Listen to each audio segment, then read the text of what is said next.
பிசிசியோடைய rules என்ன அப்படின்னா, இந்த டீமோடைய ஹோட்டல்ல இருந்து டீம் பிளேயர்ஸ் எல்லாருமே சேர்ந்து கிரவுண்டுக்கு போகும்போது, எந்த நாட்டுக்கு வேணா நீங்க போங்க. இங்கிலாந்துக்கு போங்க, அமெரிக்கா போங்க, ஆஸ்திரேலியா போங்க. உங்களுக்கு அங்க சொந்த ஒரு வீடு இருக்கட்டும். ஏன் லண்டன்ல பேலஸே நீங்க வாங்கி வச்சுக்கோங்க. நீங்க பெரிய பிளேயரா இருந்துட்டு போங்க.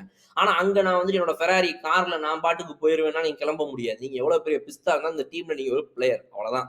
இந்தியன் கிரிக்கெட் டீம்ல எல்லா பிளேயர்ஸும் ஒண்ணா சேர்ந்து பஸ்ல தான் கிளம்பி போகணும். பஸ் எங்க போய் இறக்கி விடுதோ கிரவுண்ட்ல அங்க இறங்கி உள்ளுக்குள்ள போகணும். அவ்வளவுதான் விஷயம் அப்படின்னு ஒரு ரூல போட்டுருந்துச்சு ரீசெண்டா. இந்த மாதிரி பிளேயர்ஸ்லாம் தனித்தனியா கிளம்பி போயிடுறாங்க. சீனியர் பிளேயர்ஸ்லாம் அப்படின்ற ஒரு கம்ப்ளைண்ட் அதிகமா வர ஆரம்பிச்சது அப்புறமா. இப்போ நம்ம ஜடேஜா என்ன பண்ணிருக்காரு அப்படின்னா, அந்த விதிய உடைச்சிருக்காரு.